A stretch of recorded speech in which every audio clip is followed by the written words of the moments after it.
Hi, I'm Mark Banicevich. Welcome to Governance Bites. Today, I get to spend some time with Myles Allan. Thank you, Myles. Absolute pleasure. So, Myles has got a strong background, starting out actually years ago in the UK doing business analyst work, but about 14 years ago started a company called Mosaic Financial Services Infrastructure, which has now grown to a business with 80 people and is in the consulting space for financial services, insurance, funds managers and those sorts of things, and has of course through that process had to establish an advisory board and has some exposure to governance in that space, and of course leading a large team. It's been a very important journey. So thank you very much for your time, Myles, and not at all. for the opportunity for the conversation.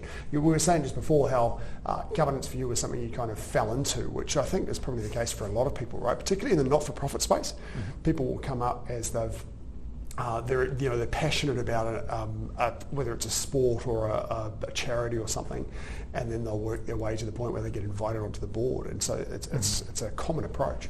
But the topic we're going to talk about today is about meeting minutes, which is an important area for all evidence of what happened is really, really important. So thanks for the chat.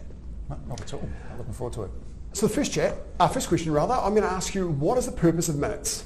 Why are they important? I sort of come at this from a project management perspective. So you need to be going into any session, regardless of it being a board meeting or otherwise, with a view of what you're trying to achieve, some objectives, and also some motions, things we want to discuss, things we want a decision on. So it follows that the output should be discussion points, but not verbatim. I think we touched on this earlier. Yeah. I want to know what the actions are, I want to know who's responsible for them, and I want to know when they're done by. Which level of granularity, but if you don't put bounds on things,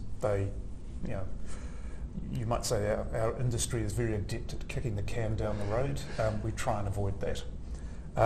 So it's just a record of what's been decided and why and what the actions are and who owns them and when we're expecting them by. So I think that's the guts of it. Right, yes. As you said, we were talking before about the experience of being on a board where somebody would take notes that were basically verbatim. Everything that someone said was on the paper, and it would take you twice as long to read the minutes as it would actually be in the meeting, and it's a really ineffective method. So you certainly want to be far more abbreviative in the notes that you're taking, but you want a record of the decisions that have been made. Absolutely. And as you said, very importantly, who's responsible for the actions, what the deadline is for those actions, and you had said before as well about having a couple of discussion points or a couple of the key reasons why that decision was made. You capture those in the minutes as well?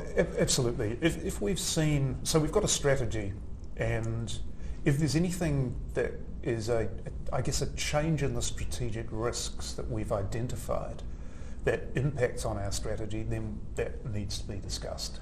So that can be anything from, I don't know, one of our customers, their ownership changes, anything that's a risk to one of our key indicators. Sometimes it's something like a technology change. So we have AI coming in from left field and we haven't accounted for that previously in how we're going to approach our customers or the way we're going to solve problems, then that needs a discussion. So this has arrived, what are we going to do about it? Right.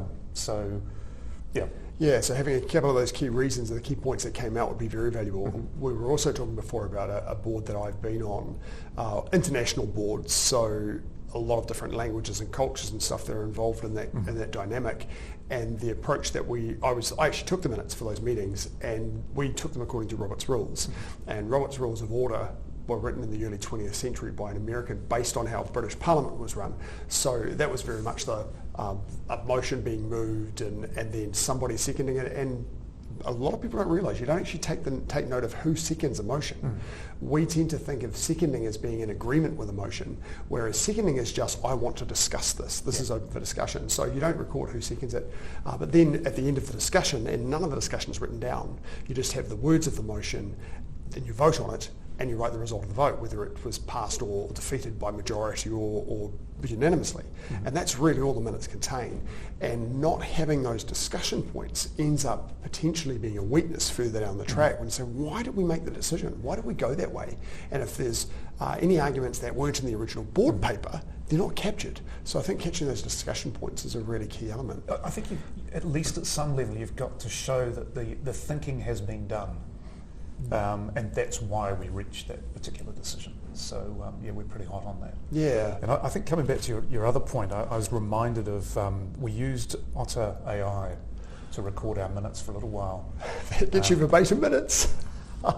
It does and it doesn't, because it's doing a lot of guessing. Right. And particularly if you have people sitting different distances from the microphone. Yes. And maybe it's the New Zealand accent and the fact we only use 4 vowels. It tended to trip it up 4? a bit. I thought we only used 1. On a good day. The schwa. Yeah. So it ended up reading like a Monty Python script. Wow. So we did that for a few weeks and then we went back to you've got actions, resolutions, decisions, and for information. So we've been pretty hot about, if you can get it onto one page, all the better. Right. I think using that sort of recording and things is improving now. For one thing, everyone would have to have a microphone or access to a mic to be captured. And then throwing into something like Otter is great if you want verbatim, but as we said, you don't want verbatim. No. But AI is getting a lot better at summarising, putting out action points, right? The key thing is, though, you've still got to go through and read what comes out of it and make sure that you're comfortable with it. And the overhead involved in that is significant. Yes. Yes. Well, actually, that brings me on to the next question. How do you then ensure accuracy in the minutes of your meetings? Get them issued as soon as possible after the meeting. So it's fresh in their minds? Yep. And that's got to go around the board members. And any variation or amendments there too, those need to be tabled as soon as possible. Does that always happen in practice? Probably not. Life gets in the way, but that is the intent anyway. Well, I think that if you're paying board members as well, then that's their job. So, as you say, you go get the minutes out as quickly as possible after the meeting so it's fresh in people's minds. I've spoken to an experienced director and chair who says one of the key things he does at the end of his board meetings is he destroys his notes because they're all discoverable. So the board papers are there, the minutes are there, but his handwritten scrawls and things about his ideas and stuff he destroys. And so if that's happened, then the only thing they've got to rely on is those minutes and what's in the memory. So you want to get that out very quickly.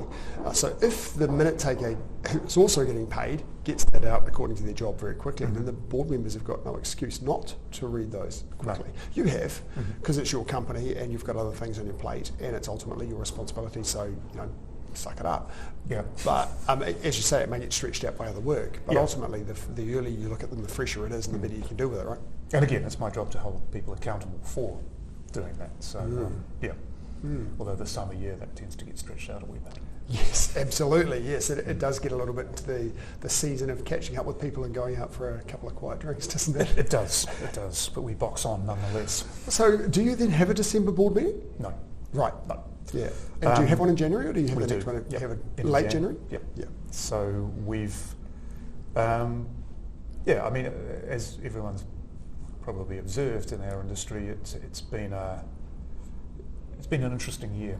Yes. And the status quo is not anymore. So we're having to have a good think about how we respond to not only what's happened in 23, but what's likely to happen in 24. So the sooner we get down to that, then the better. Yeah, I think it is quite common in New Zealand to have 10 board meetings a year, and as you say, late January through to late November. But December just gets too busy, and then January we're all at the beach, so why would we have a board meeting then? No, exactly. Yeah, and right. You need some time out, and no doubt we'll all be thinking about the various scenarios which we're going to have to discuss. So, but rumination time is never a bad thing. Yeah, it's often when directors will do a little bit of reading around the subject and the industries that they're in, isn't it? And they'll get the sort of ideas about where things are going and what's around in the marketplace, and then come in with some fresh thinking in the new year. Yeah. No, exactly. Well, thank you. I'm going to finish off with one question. What's the best advice you've ever received about governance? And this is going to sound really basic. I'll go there. Best advice often is basic. Yeah, and it was you need an advisory board. My predisposition is to, I guess, I do seek advice, but do I do it in a structured enough way instinctively? Probably not.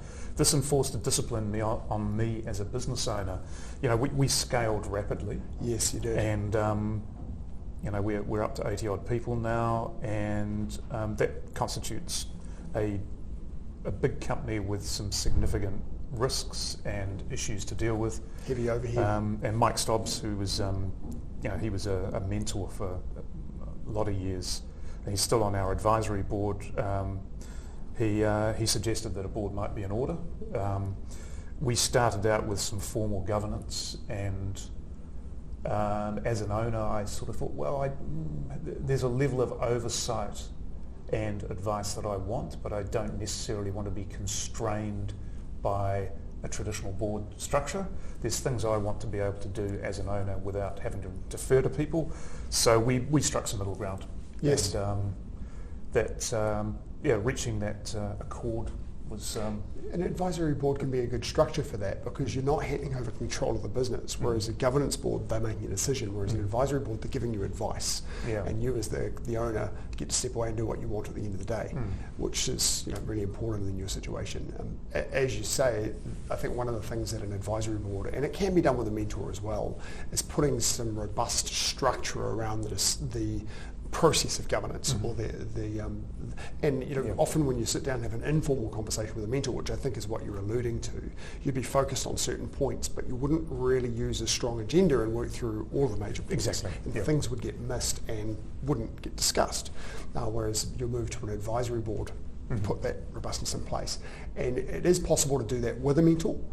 It just has to be considered and done deliberately. And you've got to, with the mentoring, you tend to do it in 1 hour chunks. Right. Because you try and fit it into your general day, and we're all... Coffee catch up. Yep. And the hour's never long enough, and to your point around the structure of the agenda and the things you've got to get through and discuss, you never get there. So, and I think it's one of the other things we're talking about as well at some point is the diversity of thought around the table. Yeah, we'll get to that next time we catch up. Yeah. So having the structure and being able to tap into that has been incredibly valuable. Magic. Okay, so Myles, thank you very much for your time. Oh, absolute pleasure. Good chat. Always good to talk about my company. Thanks, mate. I'll look forward to catching up soon. Okay. And we'll see you next episode.